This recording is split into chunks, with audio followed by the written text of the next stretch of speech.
96 FM Mercury, informatif inspiratif. Selamat pagi sahabat Mercury, apa kabar?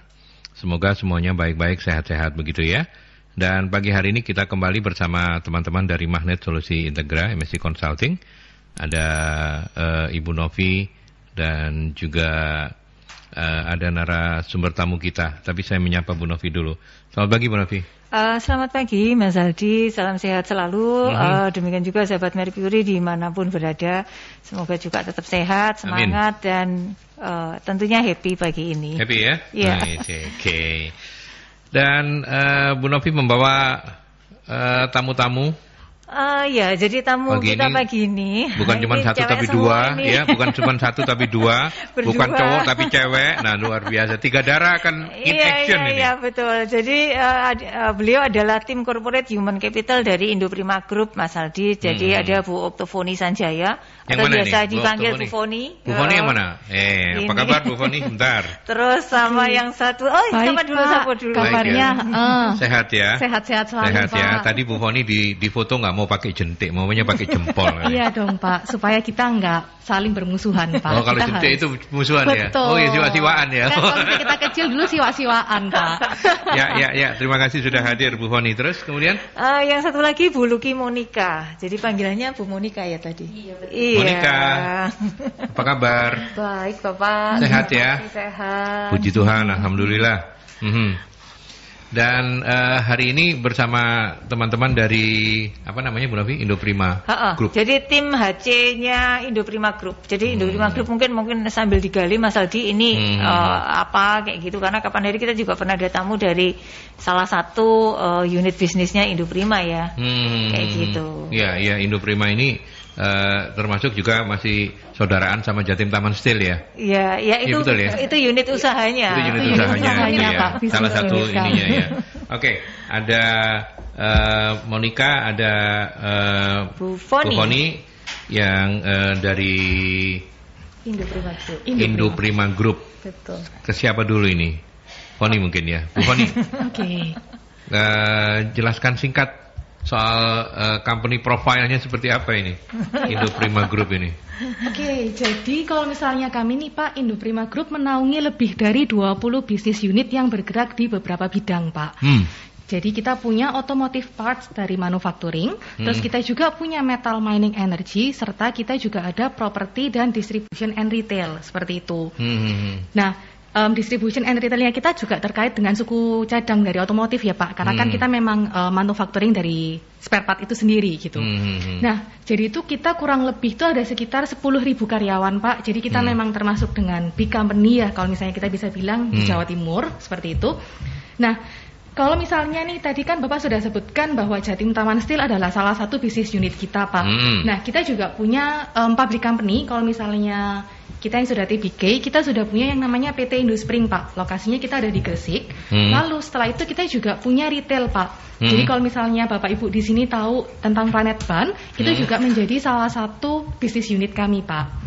Itu untuk yang mobil. Itu untuk yang motor. Kalau yang mobil kita punya yang namanya Mobeng. Jadi ada di Citraland 1 dan di Jemur Sari ada 1 Pak. Seperti itu. Jadi gambaran singkatnya seperti itu. Nah, kalau memang misalnya nih tertarik dengan Indoprima, bisa nih coba dikunjungi website kami di www.indoprima-group.com. Seperti itu, Pak. Kalau kantor pusatnya ada di mana, Mbak Foni?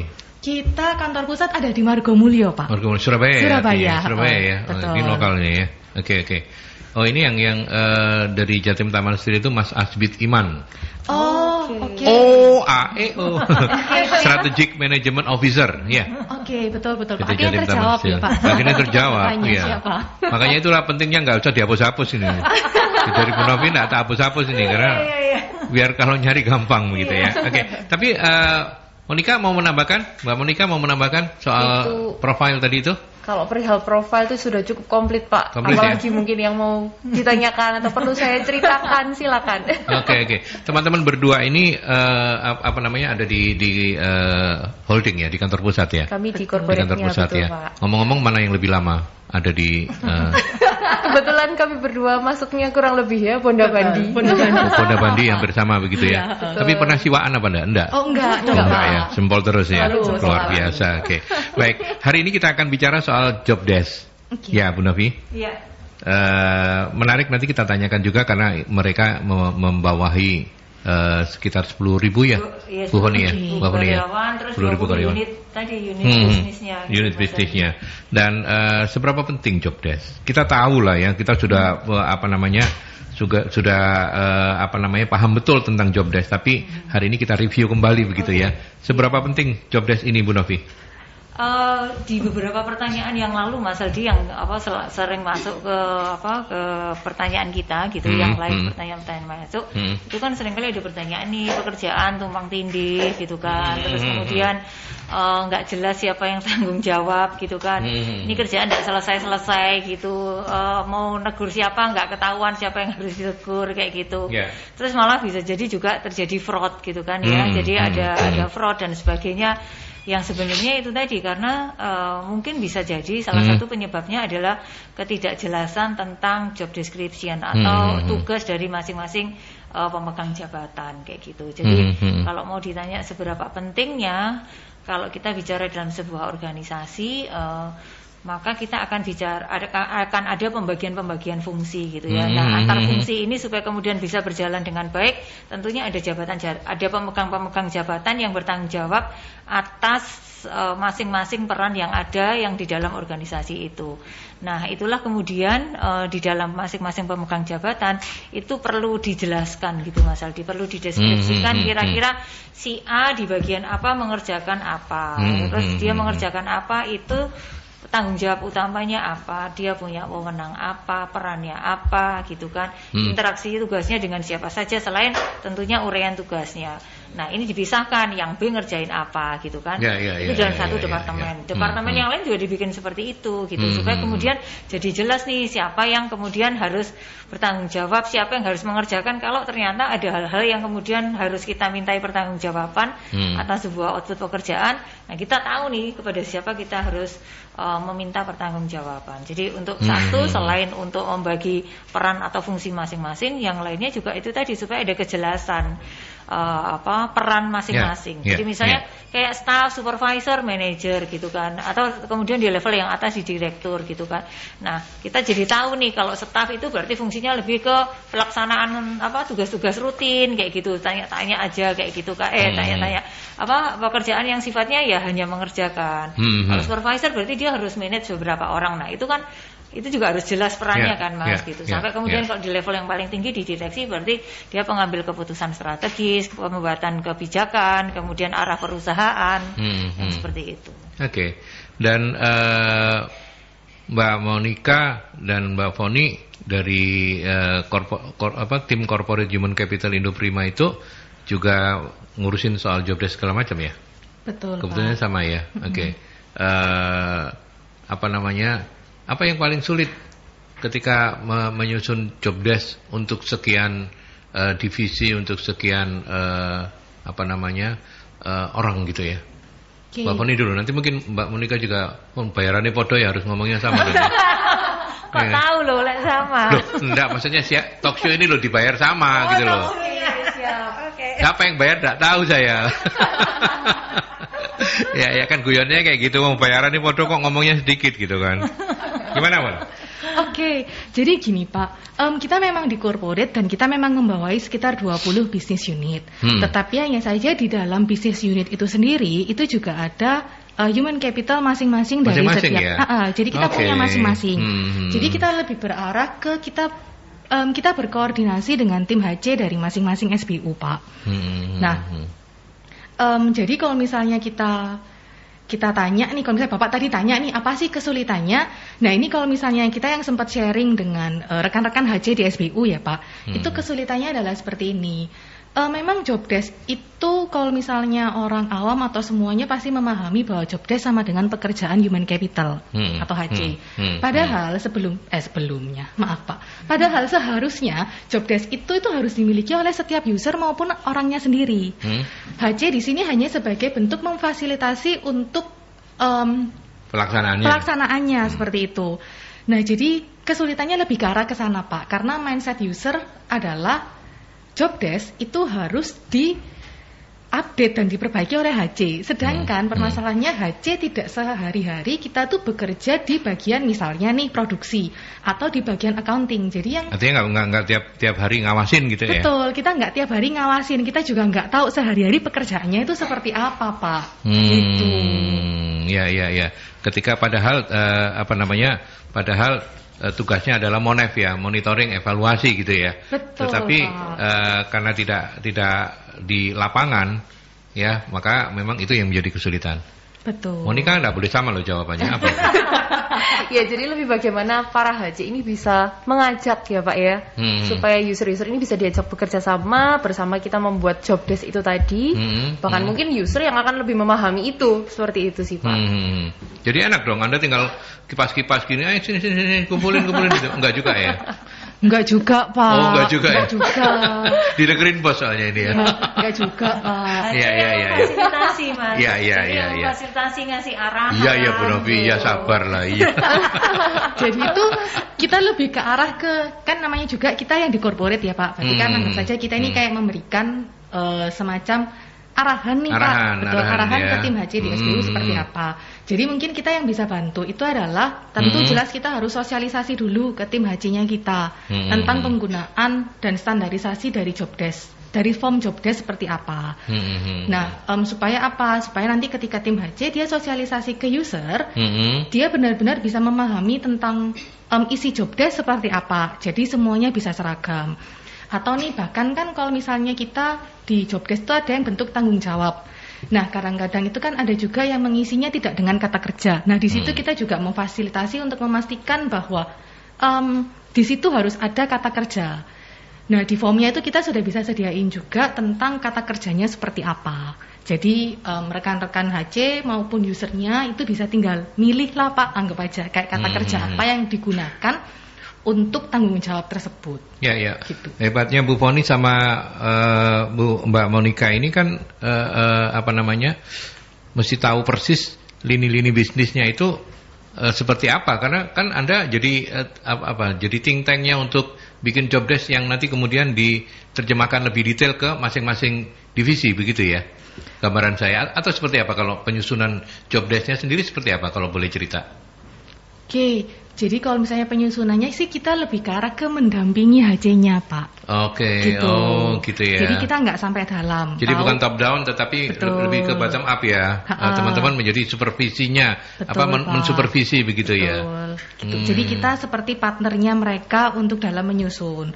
Kalau misalnya ternyata mereka punya permasalahan, ya boleh untuk kontak ke kita untuk tanya kira-kira ini kelihatannya seperti bagusnya yang apa ya, kayak gitu. Jadi kita tetap memfasilitasi seperti itu Pak. Gitu ya. Monica ada berapa timnya? Yang di posisi Mbak Monica sama Mbak Foni ini ada berapa? Kami kurang lebih sekitar 7 atau 8 orang ya. 7 atau 8 orang untuk membawai 20 divisi tadi itu ya. Betul. Tapi terspesialisasi masing-masing Pak. Oh gitu ya. Jadi punya pembidangan masing-masing begitu ya. Betul. Jadi seperti Bu Foni ini di bagian training development, kemudian saya di bagian talent acquisition, kemudian ada juga di bagian compensation benefit. Ada juga nanti di bagian training seperti itu Pak. Oh jadi masing-masing memang sudah dipilah-pilah begitu. Betul, ya. dan kami bisa menjadi partner HC masing-masing business unit. Karena masing-masing business unit kami juga punya tim HC-nya sendiri nih. Itu keunikan di Indoprima Pak. Oh begitu. Gitu. Betul, jadi kami bisa berpartner. Ya, Bu Novi ada komentar? Mungkin membantu menjelaskan, merangkum tadi. Jadi ini kan ada holdingnya di Indoprima Group gitu kan. Nah di sana kan ini sebenarnya pusat kebijakan dan sebagainya dari organisasi ya, policy ada di sana. Nah teman-teman ini ada di tim HC yang di corporate-nya Mas, yang akan membantu unit-unit bisnis tadi supaya kemudian program-program yang ada di masing-masing unit bisnis itu dapat tercapai. Nah di sini supaya kemudian, karena tadi kan urusannya banyak, unit bisnis yang dibawahi banyak, terus kemudian juga karyawannya banyak. Nah supaya efektif tadi itu mereka menjadi fasilitator, mensupervisi, memberikan gambaran-gambaran tentang apa saja yang harus dilakukan, tetapi sudah terspesialisasi supaya kemudian tadi kalau urusan tadi ada talent acquisition, ada Bu Monica. Jadi kalau di unit-unit bisnis tadi ada masalah atau ada hal-hal yang perlu diselesaikan yang terkait dengan talent acquisition atau recruitment, bisa kontaknya ke salah satu in charge yang di sana yang talent acquisition. Yang learning development juga kayak gitu. Kalau yang di sana ada kesulitan nih gitu ya untuk nyusun programnya, terus kemudian fasilitatornya ini kita dapat dari mana, terus apalah hal-hal yang lain. Kok ternyata ini nggak efektif ya, kita sudah kasih kayak gini tetap nggak efektif. Nah, maka tim dari holding ini yang akan turun untuk membantu kira-kira menemukan solusinya seperti apa, membantu mengeksplorasi, kemudian mengarahkan kembali kayak gitu. Ya, luar biasa. Luar biasa. Jadi memang kalau saya melihatnya sebenarnya ya ini keseriusan dari manajemen Indoprima Group ya, karena itu tadi mulai dari di tim di holdingnya, kalau dikatakan holding gitu, di holdingnya itu juga sudah ada sekitar 7 orang tadi tim 8 orang ya, 7 atau 8 orang tadi yang memfasilitasi semua kegiatan-kegiatan yang ada di 20 unit bisnis gitu. Jadi kalau mungkin awal tahun kemarin tuh ini ya corporate strategiknya apa, terus diturunkan ke HR corporate-nya, terus ayo bikin untuk masing-masing unit bisnis unit turunannya kayak gimana, kayak gitulah gitu. Jadi memandu sebelum di programnya, kemudian nanti juga memonitor dan mengevaluasi efektivitas dari program-program yang dijalankan gitu. Ya, nanti kita akan dalami lebih detail, termasuk juga ada metode untuk menyusun job desk ya. Oke. Ada metode, nanti Bu Novi jelaskan. Kemudian teman-teman Indoprima Group memilih metode yang mana, dan yang lebih menariknya lagi, Bu Novi ternyata bisa menjawab dengan merangkumkan dengan baik, sudah cocok menjadi konsultan ya untuk Indoprima Group ya. Iya. Kan, ya? Terima kasih Mas Adi. Mudah-mudahan dipertimbangkan oleh Foni sama jadi partnernya Indoprima ya. Oke, saya ke iklan dulu sahabat Mercury.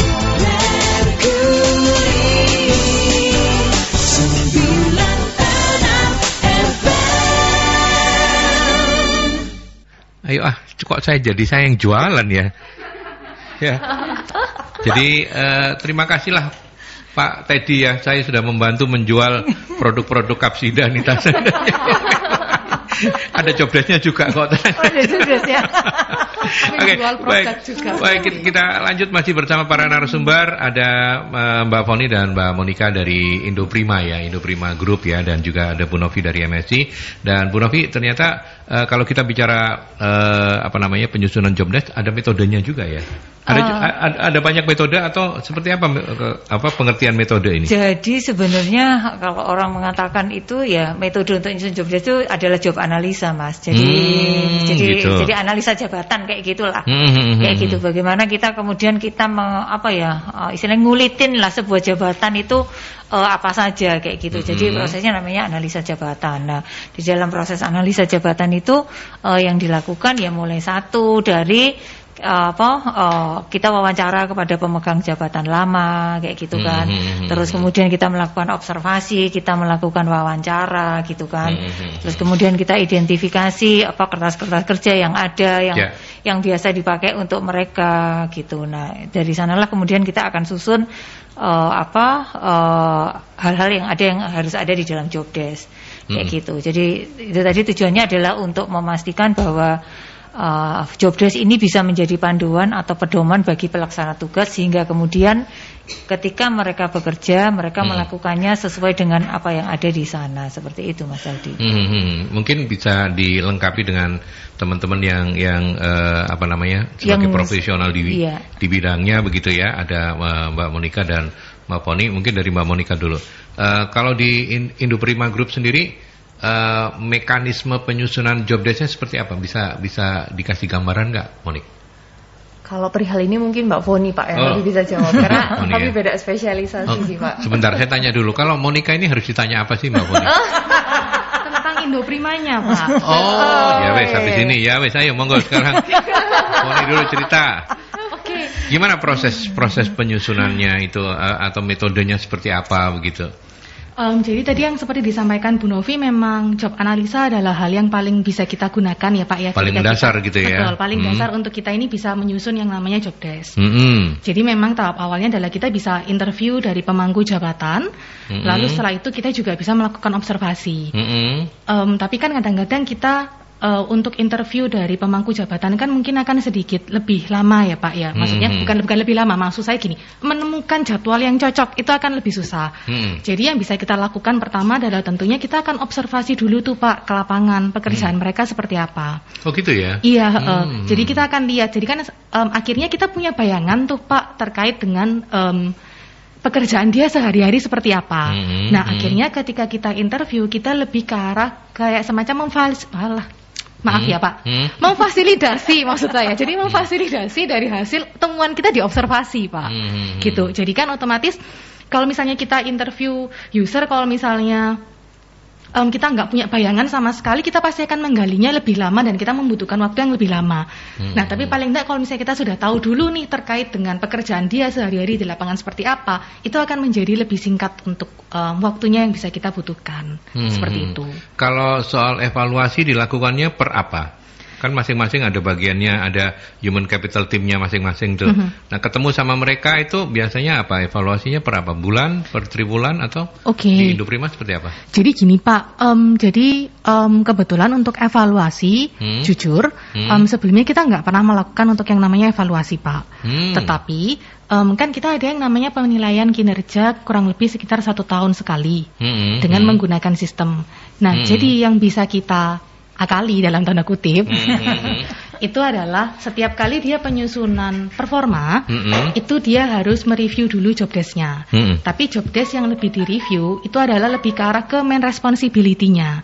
Jadi paling tidak meskipun misalnya nih kayak semacam hal-hal lain kayak tujuan kayak gitu-gitu kita nggak mereview, tapi paling tidak main responsibility-nya orang tersebut kita bisa review itu setiap 1 tahun sekali. Seperti itu. Gitu ya. Jadi lebih sederhana, artinya meeting tahunannya itu ya sekali dalam setahun itu. Betul. Gitu ya. Itu pun bukan meeting yang kita tatap muka Pak. Jadi karena kita PMS ya kita menggunakan sistem, jadi user tersebutlah yang akan memeriksa kembali atau mengecek kembali terkait dengan responsibility-nya dia seperti apa, gitu. Ya. Oke, seperti janji saya ke Mbak Monica. Mbak Monica, so far so good bisnisnya Indoprima Group? Good Pak. Gitu ya? Bahkan very good Pak. Bahkan very good ya? Oh ya. Pandemi ada penyesuaian ada penurunan pastinya ya. Kalau adjustment pasti ada ya Pak ya. Tentunya awal-awal pandemi itu tentu kita semua dari perusahaan lain juga mungkin kaget ya gitu. Ya Indoprima juga salah satunya. Cuman ya puji syukur perusahaan kami tidak istilah kata masih baik-baik saja, survive sampai hari ini. Bahkan kami pun secara benefit masih diperhatikan sekali kesejahteraannya Pak, dari sisi karyawan. Apakah sempat ada pengurangan karyawan ketika awal-awal dulu? Sempat ada, tapi itu mungkin cuman sementara aja sih Pak, nggak berlangsung lama. Kemudian kami sudah recovery lagi. Jadi bukan pengurangan tapi dirumahkan gitu, atau memang pengurangan ya? Waktu itu pengurangan. Sempat ya? Ada pengurangan. Pengurangan ya. Dan sekarang sudah karena kondisi membaik, kemudian rekrutmen baru gitu ya. Betul Pak. Yang jadi market leadernya divisi apa di Indoprima? Market leader ya. Yang paling top gitu. Indospring sih Pak, karena itu yang go public ya. Kalau dari perusahaan kami PT Indospring Tbk. Indospring ya. Gitu. Indospring itu apa? Indospring ini otomotif spare part kalau. Oh iya itu pernah kesini juga kan ya? Iya. Pernah ya Pak ya? Pernah. Oh itu Indospring ya? Indospring. Oke, kalau properti tadi sempat disebut-sebut ya, Indoprima punya properti. Di mana propertinya? Kalau properti ini memang masih belum dijalankan secara masif sih Pak. Oke. Begitu. Jadi apa bentuknya? Lebih ke apa? Ini bangun perumahan atau kawasan industri gitu? Apartemen atau kawasan industri atau apa? Yang sudah sekarang eksis. Rencana kedepannya begitu Pak. Tapi kalau saat ini masih lahan. Oke. Ya, tapi memang sudah punya ancang-ancang untuk bergerak di bidang properti. Mungkin tunggu timing ya, karena sekarang properti memang kurang oke ya. Indoprima ini hobi ekspansi Pak. Jadi kita tinggal tunggu tanggal mainnya. Iya. Asal terukur dan kemudian terverifikasi dengan baik, mungkin nggak masalah ya. Bagus malahan ya. Tapi Bu Novi, dari apa yang dijelaskan oleh Mbak Foni tadi soal job desk, ada komentar? Jadi tentang job desk ya, tadi terakhir tentang metode penyusunan ya. Kurang lebih prosesnya memang seperti itu, terutama kalau tim HC. gitu memang tugasnya kita lebih, karena kita menjadi counterpart ya Mas. Tadi sudah sejak awal dijelaskan bahwa yang paling tahu pekerjaannya adalah pemegang jabatannya, dan karena itu ya departemen yang bersangkutan yang seharusnya memang bertanggung jawab untuk selalu mengupdate itu. Dan kenapa ini harus selalu diupdate? Karena kaitannya adalah, dan terutama saat sekarang Mas, karena saat sekarang dengan adanya pandemi kemarin pasti terutama proses-proses bisnis itu kan kebanyakan juga sudah berubah gitu ya. Gitu ya. Jadi proses yang bisnisnya panjang mungkin sudah di cross cut gitu. Terus beberapa fungsi juga pastinya juga sudah berubah, diganti otomatisasi kayak gitu. Tidak terlalu banyak administrasi seperti itu.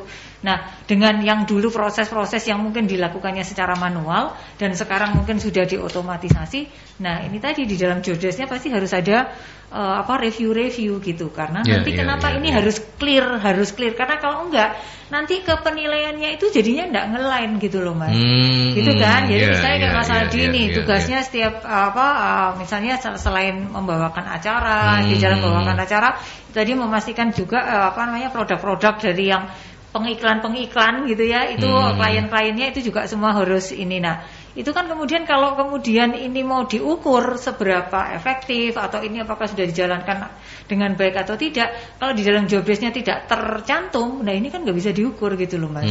Kayak gitu. Jadi ini sangat penting gitu. Gitu. Jadi kejelasan dari fungsi dan peran ini menjadi peran sangat dasar, karena kalau enggak ya itu tadi ngukurnya jadi salah gitu Mas.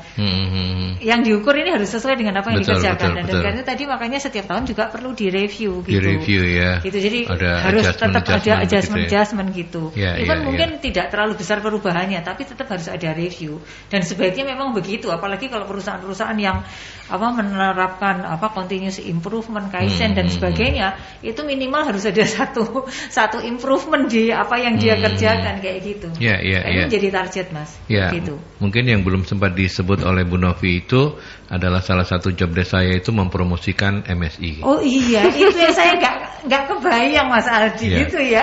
Tambahkan di situ ya. Tambahkan di situ, saya jadi ingat, nanti saya checklist jadi. Ya. Nah ini bercanda. Pak Agus, selamat pagi, terima kasih. Bagaimana kalau jobdesk yang ada masih kurang mencapai target yang diharapkan? Apa yang harus dilakukan? Siapa? Ke Foni lagi. Nanti Monica ngeles lagi. Oh ini Bu Foni aja Pak. Gitu. Nanti ini lowongan apa saja yang sedang dibuka di Indoprima, nah di sini. Gitu ya. Iya wes, nggak apa-apa. Menjawab Pak Agus berarti ke Mbak Foni. Mbak Foni, kalau jobdesk yang ada masih kurang mencapai target yang diharapkan, mungkin kita bisa mengevaluasi di mana kesalahannya dan kemudian apa yang harus dilakukan. Kira-kira begitu ya pertanyaan Pak Agus. Silakan. Betul Pak. Jadi seperti ini. Untuk Pak Agus, terima kasih nih Pak untuk pertanyaannya, sangat bagus sekali. Jadi gini Pak, tentunya kita memang harus melakukan yang namanya evaluasi terkait dengan jobdesk orang tersebut. Nah, evaluasinya seperti apa? Biasanya metode yang kita gunakan itu ada yang namanya RACI Matrix Pak. Jadi yang namanya RACI Matrix itu lebih ke arah ke responsible, accountable, consulted, sama inform. Jadi di mana di situ itu kita akan benar-benar mengetahui terkait dengan sebuah pekerjaan itu harus siapa yang bertanggung jawab juga. Jadi maksudnya di situ kita bisa melakukan evaluasi ya Pak. Atau jangan-jangan misalnya tidak sesuai target itu karena ternyata memang bukan dia tanggung jawabnya, ternyata targetnya dia itu atau jobdesknya dia terpengaruh dari pekerjaan orang lain yang sebenarnya orang tersebut tidak bisa mengontrol kan Pak. Nah dengan adanya RACI itu, jadi kita tuh kayak semacam bisa membreakdown lebih lanjut dan lebih jelas terkait dengan responsibel dari masing-masing orang tersebut dan masing-masing pekerjaan. Apakah ternyata selama ini seharusnya nih misalnya dia tentang apa ya yang paling gampang, jadi itu seharusnya KPI-nya dia itu terpengaruh sama KPI-nya orang lain. Nah kalau orang lainnya nggak mencapai, jelas pasti dia nggak tercapai juga kan Pak. Gitu. Jadi kita harus benar-benar memastikan lagi, di breakdown secara lebih jelas lagi, benar-benar atau tidak pekerjaannya dia ini tidak tergantung dari orang lain. Iya, artinya supaya satu dengan yang lain itu nggak overlapping gitu ya. Betul. Ya kalau overlapping kasihan kalau yang pas lagi bagus, kasihan yang temennya yang jadi nggak bagus gitu ya. Betul, karena kan itu akhirnya mereka ya kayak semacam mau nggak mau mereka terkait satu sama lain kan Pak. Gitu. Dan itu kalau di Indoprima Mbak Foni update untuk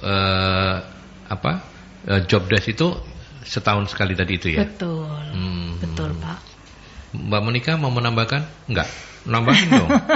Masa nggak ngerti apa-apa sih? Nggak tahu. Nggak bercanda. Kaitannya dengan mungkin proses rekrutmen, kalau ada rekrutmen baru gitu, mungkin proses ininya job desk-nya gimana? Betul. Jadi kalau kaitannya dengan rekrutmen ya dan job desk. Job desk ini juga penting sih kalau untuk di rekrutmen ya. Tentunya supaya bagaimana kami selaku rekruter ini tahu persis apa yang harus kami tanyakan ketika interview. Seperti itu. Oh gitu ya. Terlebih karena interview kami juga sudah menggunakan teknik ya, BEI atau Behavioral Event Interview, sehingga kami harus tahu persis nih apa yang harus dia kerjakan nantinya ketika sudah bergabung, dan apakah secara pengalaman itu qualified, seperti itu. Jadi ada kaitan juga Pak antara job desk, peran penting job desk ini dengan rekrutmen. Ya. Kalau Mbak Monica lebih ngurusin proses rekrutmennya ya. Betul sekali. Nanti kalau pas mau bicara soal job desk-nya ke itu kerjasamanya sama Mbak Poni gitu. Iya, betul Pak. Oke, betul-betul terus loh saya ini luar biasa. Waduh iya Pak. Iya. Kalau saya salahkan nanti kita jadi siwak nggak jumpa lagi. Iya, nggak bisa pulang, tak kunci nanti. Nggak bisa kerja. Bu Nafi ada komentar untuk Pak Agus?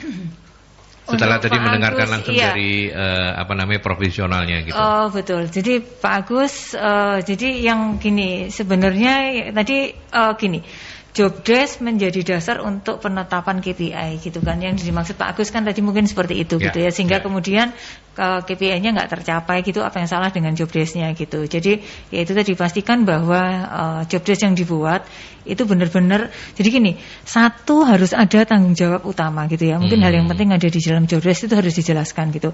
Jadi dia bertanggung jawab atas apa, atas bagian apa, atas divisi, subdivisi apa, itu harus jelas. Karena kalau enggak maka itu tadi dia tidak akan tahu batas-batas mana orang-orang yang boleh dikelola dia, boleh diarahkan dia, boleh ditegur dia atas sebuah pekerjaan. Ini kalau kita bicara jabatan yang dia punya sebagai kepala tim lah kayak gitu ya.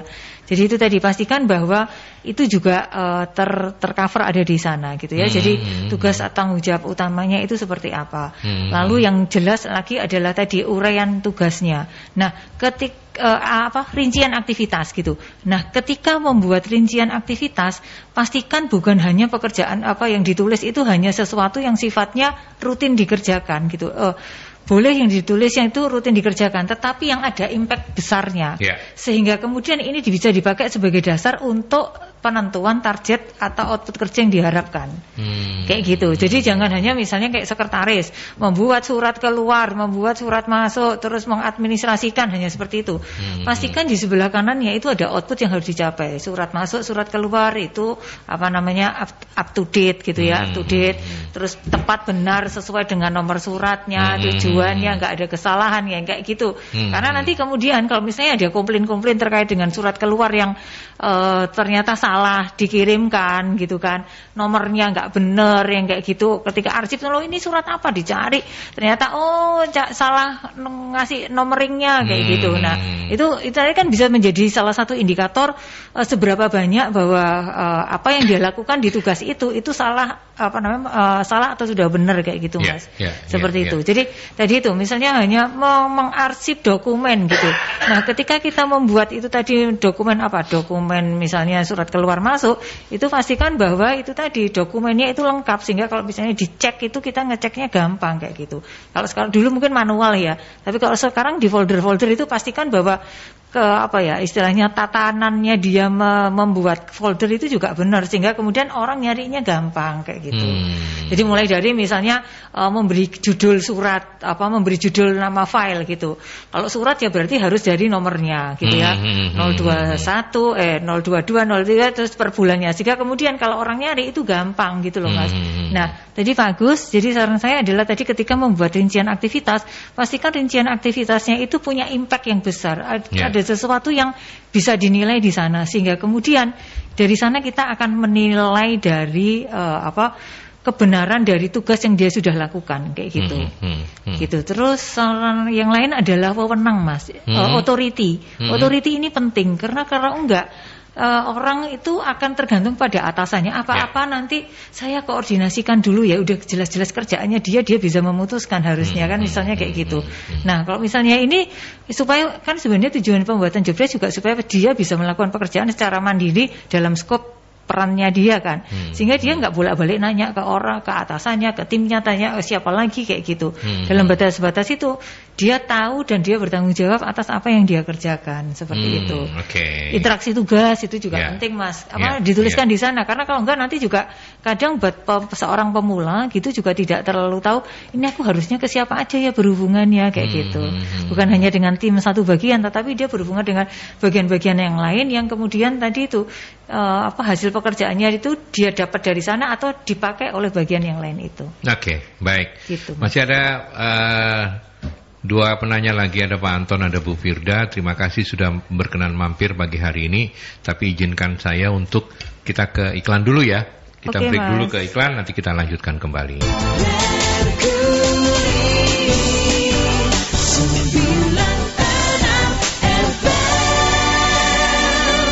Pak Anton, terima kasih sudah berkenan mampir di Dialog Solusi Bisnis dan Sumber Daya Manusia bersama MSC dan teman-teman dari Indo Group pagi hari ini. Pertanyaannya Pak Anton, bagaimana manajemen Indo Prima Group memberikan punishment karyawan yang tidak patuh dengan job description? Mungkin ini lebih ke ini ya, ke Mbak Monica dulu ini soal ketika rekrutmen dikasih tahu apa aja. Selain juga peluang jenjang karir itu juga terbukakah di Indo Prima? Monggo silakan. Betul Monica. Pak, kalau jenjang karir ini sangat terbuka di Indo Prima. Sangat terbuka ya. Di tempat kami ini sangat memperhatikan career path. Untuk insan-insan Indo Prima, kami sebut para karyawan itu insan Indo Prima, Pak. Insan Indo Prima gitu ya. Jadi memang akan selalu dievaluasi secara berkala, Pak. Itu kalau kaitannya dengan job desk tadi ya, ini melalui penilaian kinerja, melalui performance management system setiap akhir tahun yang tadi sempat diceritakan Bu Foni begitu. Kemudian kalau jenjang karir juga kami dibekali dengan berbagai training ya Pak ya.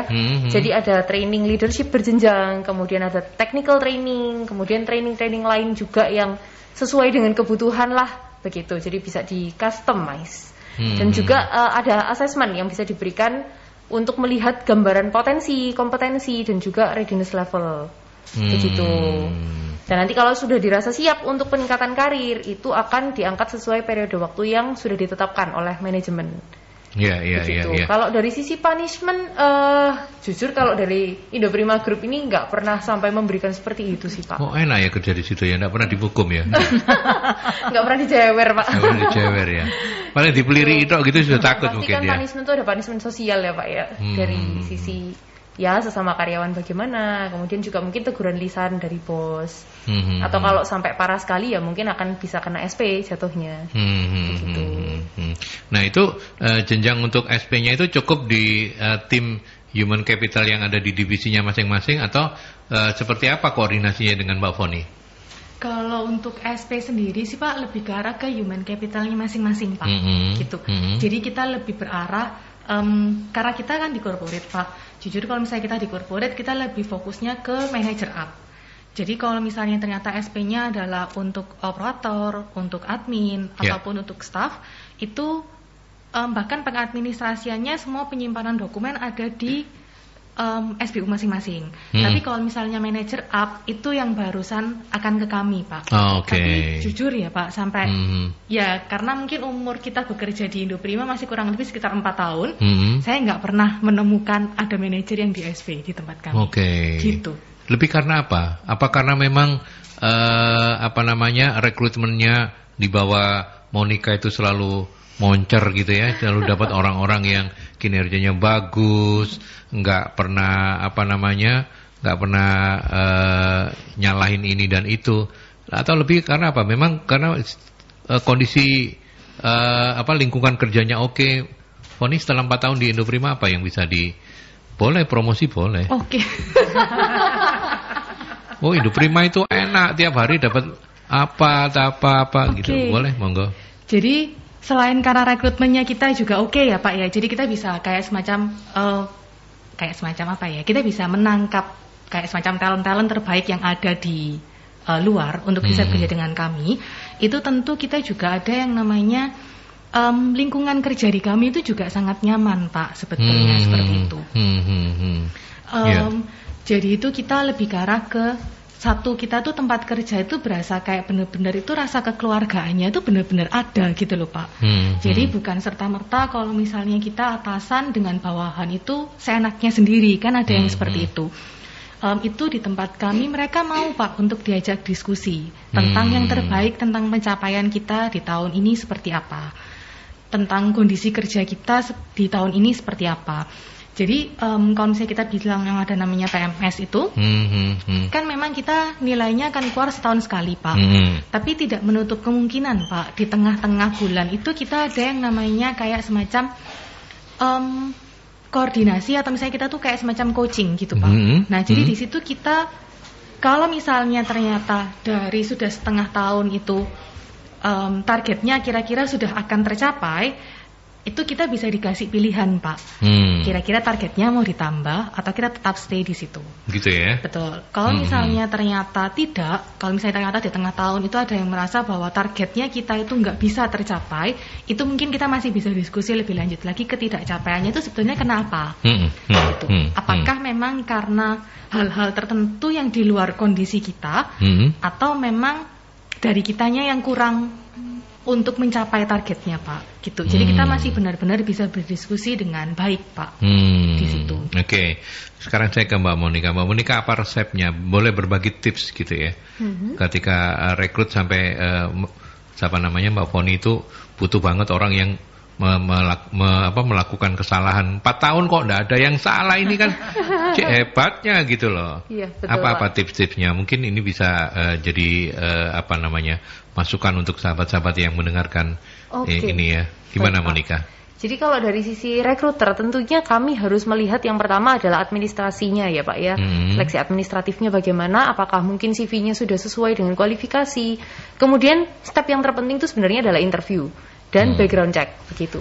Jadi betul sekali. Jadi ketika interview ini kami benar-benar harus, istilah kata tuh mengorek gitu ya, mengorek orang ini sebenarnya bagaimana, secara pengalaman bagaimana. Jadi tidak hanya berandai-andai, tetapi memang based on true story gitu, pengalamannya bagaimana. Kemudian juga background check. Jadi ada orang yang menuliskan di CV-nya seperti apa, ini kami harus melihat dari surat referensi juga. Jadi cukup ketat, Pak, di tempat kami untuk proses seleksi. Harus ada surat referensi dari perusahaan yang pernah bekerja, tempat dia pernah bekerja. Dan itu akan kami hubungi kalau memang berkelanjutan terus ya proses seleksinya. Itu akan kami hubungi perusahaan sebelumnya. Apakah memang orang ini untuk memastikan ya, Pak ya, benar-benar bekerja di sana, berapa lama, kemudian bagaimana untuk ketika bekerja di sana, apakah baik-baik saja atau bagaimana. Jadi memang step-step itu, dan satu lagi tercover juga dengan psikotes begitu. Jadi cukup panjang sih stepnya, Pak. Cuman memang menghasilkan sesuatu yang baik lah menurut kami. Gitu ya. Begitu. Apakah career path juga disampaikan ketika interview itu ya? Disampaikan, Pak. Dan itu cukup membuat orang menjadi bisa menjadi trigger yang luar biasa untuk orang menjadi engage sama perusahaan ya. Betul, Pak. Jadi selalu kami sampaikan sih untuk career path-nya bagaimana, kemudian mungkin juga suasana kerja di tempat kami ini bagaimana, sehingga bukan hanya memarketingi hal-hal yang baik saja ya tujuannya, tapi lebih untuk menyampaikan apa adanya perusahaan kami ini seperti apa. Karena ibarat kata itu seperti mencari jodoh ya, Pak ya, kalau bekerja itu cocok-cocokan begitu. Apakah kami cocok dengan Anda dan Anda cocok dengan kami, seperti itu. Betul. Sehingga kedua pihak itu saling nyaman lah untuk bekerja sama. Oke. Jadi analogi yang terakhir itu loh, sahabat Mercury, yang mungkin perlu Anda underline begitu ya. Kalau interview orang itu seperti mencari jodoh gitu ya. Betul. Cocok kamu sama. Tapi ini jodoh dalam artian pekerjaan ya, bukan jodoh yang itu. Kalau yang itu nanti lah gonta-ganti terus mau nikah ini. Karena kan mesti harus mewawancara banyak orang. Sebelum ke Bu Novi untuk closing statement, saya ke Bu Firda. Dan silakan di komen untuk Mbak Foni dan Mbak Monika, apa yang perlu dipersiapkan saat menyusun job desk agar bisa berjalan efektif? Itu pertanyaan Ibu Firda. Oke. Baik Pak, untuk Bu Firda, jadi kalau misalnya di kami, untuk penyelesaian job desk itu apa saja sih yang harus kita sediakan untuk pertama untuk persiapkan? Jelas tentu kalau misalnya kita punya job description yang lama, jelas kita harus membawa job description yang lama. Tapi kalau memang misalnya nih ternyata pekerjaan ini adalah baru, jadi tentunya yang bisa kita lakukan adalah kita kayak semacam membuat form untuk guideline tanya jawab terkait dengan sehari-hari pekerjaan orang tersebut seperti apa. Lalu kita juga membawa misalnya untuk form observasi. Jadi kira-kira selama dia di tempat pekerjaan, di tempatnya dia bekerja, apa saja sih yang dia lakukan. Dan tentunya biasanya tidak menutup kemungkinan kita juga pasti akan bisa yang namanya searching dari internet ya Bapak Ibu ya, untuk terkait job desk di pekerjaannya seperti itu. Kalau memang misalnya ternyata nggak ada incumbent-nya pada saat itu memang benar-benar membuat untuk posisi baru dan orangnya nggak ada. Nah itu yang bisa kita lakukan adalah selain kita kita pastikan yang bisanya adalah benchmarking ya. Kita bisa benchmarking ke perusahaan yang memang punya jabatan tersebut, atau kita juga benchmarkingnya lewat literasi seperti itu. Oke, baik. Dan jangan lupa untuk form job desk-nya Bapak Ibu. Jadi form job desk-nya seperti tadi yang Bu Novi bilang, itu memang benar. Jadi di situ ada tujuannya atau ilustrasi itu tentang pekerjaannya seperti apa. Supaya apa? Ketika misalnya ada tujuan dan ilustrasi, orang yang membaca job desk tersebut itu dapat dengan jelas bahwa oh ternyata saya ini di jabatan saya dituntut untuk melakukan hal yang seperti itu.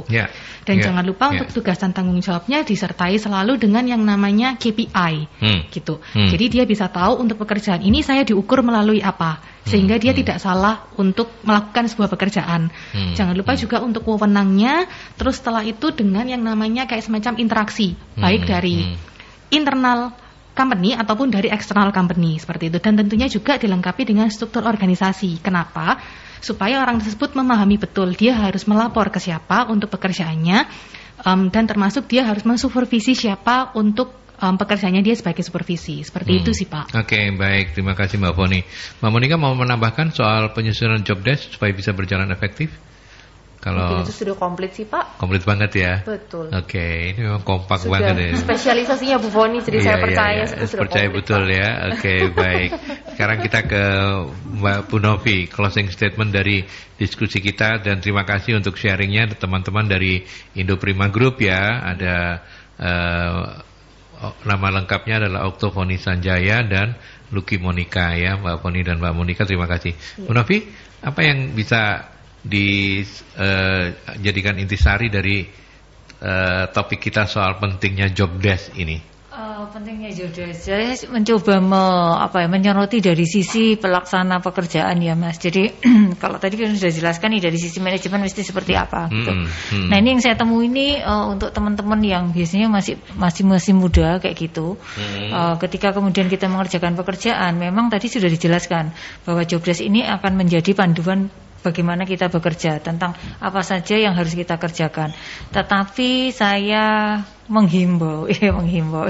Saya meminta untuk jangan seperti kacamata kuda, pakai kacamata kuda. Artinya ketika kita, loh job deskku ini kok cuman ini tok gitu. Kalau nggak ada tertulis yang lainnya, terus kita lepas tangan gitu ya. Padahal itu ada sesuatu, mungkin ada urgent sesekali bisa saja terjadi karena teman lagi sakit atau seperti apa gitu ya. Ada kondisi-kondisi yang memang menuntut kita mau nggak mau harus saat itu kita turun tangan kayak gitu. Nah itu tadi saya minta jangan kemudian pasang kacamata kuda, meskipun sebenarnya kita memang memerlukan job desk sebagai acuan pekerjaan kita, seperti itu. Jadi ketika kita bekerja, lakukanlah pekerjaan itu dengan saya mengatakan tuh dengan sangat menjiwai gitu. Artinya esensi dari pekerjaan itu sampai selesai yang harus kita kejar, bukan hanya kita melakukan aktivitasnya, tetapi pastikan juga bahwa outputnya itu benar dan punya impact yang baik untuk organisasi. Bekerjanya dengan hati gitu. Betul, bekerjanya dengan hati. Itu mungkin hal penting yang saya perlu sampaikan, terutama kepada teman-teman muda yang kemudian udah selesai temennya ruwepet segala macam gitu, dia loh bukan kerjaanku kok gitu. Ya nggak salah sih, tapi ya nggak benar gitu loh Mas. Nggak salah, nggak benar, ini bingung ini. Tengah-tengah ini ya. Ya, tapi paham maksudnya. Oke. Iya. Baik. Itu ya, closing dari Bu Novi.